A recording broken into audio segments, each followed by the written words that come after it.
here in Gumi, Korea. A very recent conversation that I had with a Korean house agent is something that I would like to share with us. We might learn from it. So this guy, the impression I had of him was that he's a rude fellow, because the first time I met him, he was described as a very rude fellow. That he had told one professor, "It's like you're delusional. I'm not the landlord. Contact the landlord," when this professor, who had gotten an apartment through this agent, was asking for some things to be done. So when I went to meet him on Monday, having been directed by the lab coordinator, she asked me to meet him to change my apartment. We spoke about houses. He showed me this place that I live in right now, and the conversation was okay. When we were walking to this apartment from his office, he struck a conversation, asked me where I was from. I said I was American, and he said he had lived in California 20 years ago, and asked if I was married. I said that I was divorced. He said he's also divorced, but that he's looking for love. Turns out both of us had something in common. So after then, I had agreed to move in October, mid-October. But because a fellow Nigerian is stranded, he needs a place.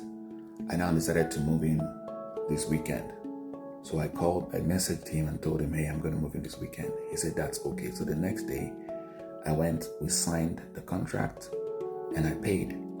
Then he surprised me with an agency fee that he didn't tell me was there in the first place, 89,000 Korean won. So I paid, but I gestured this because I like to give a soft landing when I'm trying to say something is uncomfortable. And then he said that was agency fee. He did not tell me who to meet if there was a problem with the house. He didn't tell me here's who to contact if there's an issue with the house. So I assumed that I was supposed to contact him. When I met the lab coordinator the same day and I told her, "Oh, I finally paid for the house," and he also charged me 89,000 Korean won. She said, "He did? He's not supposed to." Now, the perception that I had of him worsened a little bit, although I still gave some ounce of grace. So that evening on my way back from work, when I paid down, Wednesday this time around, Thursday actually, I was coming back from work with another Nigerian who lives around here. And then we started talking about my apartment. He said I should meet another Nigerian who's a professor, a doctor, to tell me what to do about this place that he lived here before. So the next day I met him, which was yesterday, Friday. I spoke with the professor. We discussed about the house. And then I told him, but the guy charged me, 250,000 Korean won per month. He thought it was too much until I showed him a sketch. He said, "Okay, if it's 2 rooms, it's a good deal because I paid 300 for something similar." I said, "But he charged me 89,000 Korean won for house agency. He shouldn't have." He said, "No, that's standard practice. That's okay." So that clarified my bias against the Korean agent a little bit. Now, I was open to clear that. That's why it happened. I did not double down and say, "No, he's nasty." But then I got here yesterday night. After I'd set up the place, I tried to set up my television.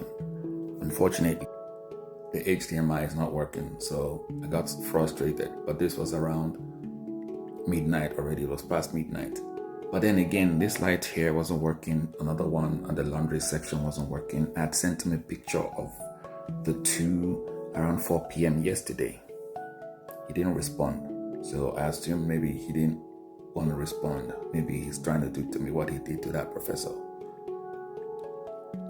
But I was polite. I didn't want to complain about this until this morning. So in the morning, I remember that he told me he works 9 to 6 p.m. every day. 8:54, I sent him a message. And then we went back and forth. But before then, same yesterday, around 11:30 in the morning, I had to be here to open the door for gas company people. And when they came, they said I was going to pay, but the translation was poor. And I thought, no, why should I pay? So I reached out to the agent and said, "They're saying I should pay." He said, "Yes, you should pay." I said, "But the landlord is supposed to pay. I've not used this place yet." Because of cultural barrier, our messages were lost in translation. So I felt, okay, what's this guy doing? He ripped the other professor off. He wants to do the same thing to me. but I maintained my cool. So this morning after I sent that message, he said if there's a problem in your room, you need to contact the building manager, whom he never told me about. Their phone number is posted at the entrance lobby on the first floor. In case you can't find it, I'll leave the number for you. Then he goes on to say that he already submitted the request and said, please avoid asking questions in an aggressive manner. Aggressive? If something isn't working, you should politely ask for it to be fixed. As for the television subscription fee, gas bill, now he kept misunderstanding, saying television subscription, but I was talking about TV not working. Anyway, I didn't even say HDMI, I just said TV is not working. So he now said, I'm not your secretary. I'm trying to help because it seems you're having troubles communicating. Anyway, he goes ahead to tell me that I need to contact the right person for the right issue, then hands me the number. Now here, I had to explain. I said, I never asked in an aggressive manner. You didn't give me the details of who to contact if there's an issue, so it's okay to assume it is you. And you never told me you got my initial message. I'm American and we do not get to do these things after we pay for accommodation. You lived in LA 20 years ago and should know. Now, because he told me that, I was like, okay, he understands American culture slightly, even if it's 20 years ago. You deal with international clients, so you should expect that people will communicate differently. We are not being aggressive, but just communicating. Thanks for the number. And then, because I had to still thank him for the phone number. I wasn't angry, I was just stating fact. Then he said, I'll tell you one helpful Korean manners. Perhaps it's something common amongst all Koreans. To put it simply, it's an implicit manner to talk about things that the other person may be annoyed after 12 p.m. as much as possible. Mind you, we are using Google Translate and Papago, which are not very accurate. He said, I understand there is a limit to what I can help and my work hours are from 10 a.m. to 6 p.m. English is not his first language. So at this point, I had to decide on whether to continue going that route or to diffuse or de-escalate. I chose to de-escalate because I was beginning to see that there was a cultural communication barrier.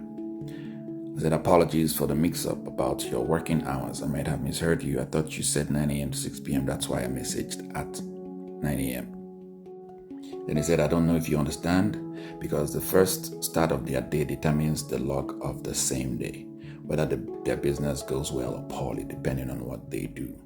I said, and thanks for letting me know about the Korean culture of waiting until 12 p.m. to express frustration about something. I didn't mean to mess up your log. I hope you have a great day. You know what? I like the place. I should have started with that. And I put a smile, and this was just within a minute of him sending a message.